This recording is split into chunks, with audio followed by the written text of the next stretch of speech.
create a background music for Indian God Stories videos. Only music.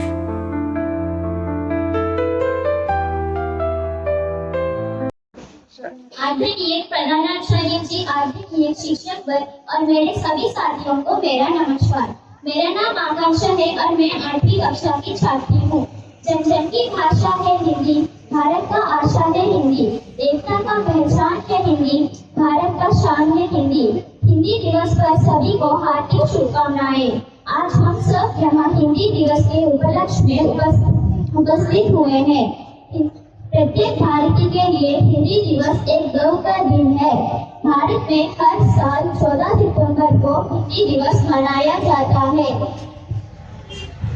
दुनिया में हिंदी तीसरी अधिक बोली जाने वाली भाषा है। हिंदी हमारे देश की राजभाषा है। हिंदी को 14 सितंबर 1949 में राजभाषा का ध्वज मिला। हिंदी देवनागरी लिपि में लिखी जाती है। हिंदी एक सुंदर और सरल भाषा है। भारत में ज्यादा लोग हिंदी में बात करते हैं। हिंदी एक भाषा नहीं बल्कि हमारी संस्कृति और पहचान है। यहाँ आपस को जोड़ती है। हिंदी हमारी देश की शान और पहचान है।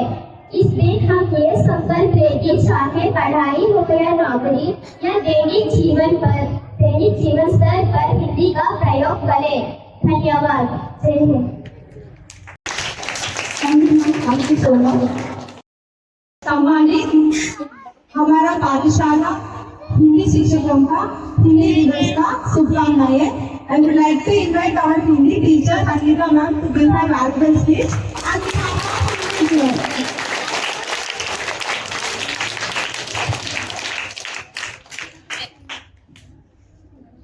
आदरणीय प्रधानाचार्य जी, आदरणीय शिक्षक वर्ग और मेरे प्यारे बच्चों, आप सभी को हिंदी दिवस की हार्दिक शुभकामनाएं।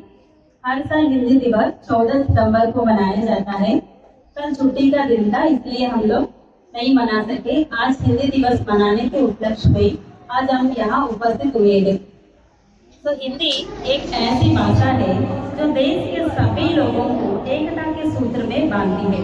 तो हमारा देश भारत विविधताओं वाला देश है। तो हमारे देश में अनेक जाति धर्म के लोग रहते हैं।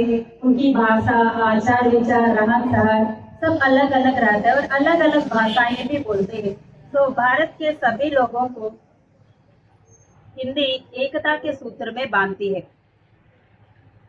हमारे भारत में अनेक भाषाओं के लोग रहते हैं, अनेक भाषाएं बोली जाती है।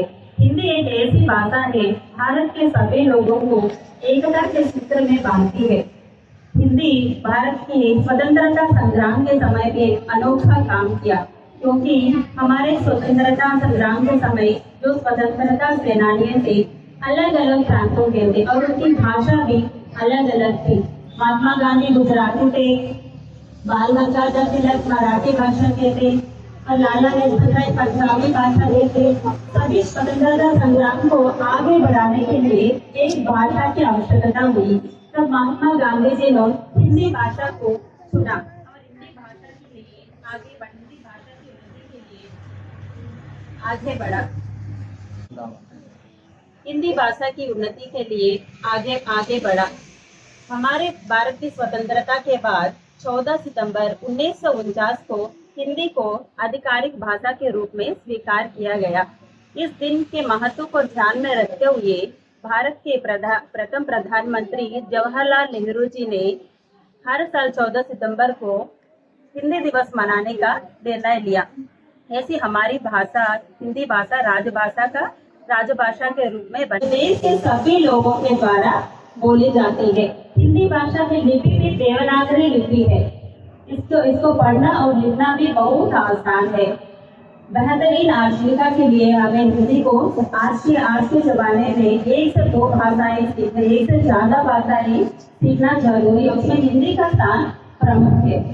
बच्चों, एक इतिहास अध्यापिका के नाते मैं आप सभी से अनुरोध करती हूँ कि आज से तुम सभी लोग हिंदी भाषा को सीखने और उसको सीखने की कोशिश करेंगे, उससे हिंदी में बात करने की कोशिश करेंगे। धन्यवाद।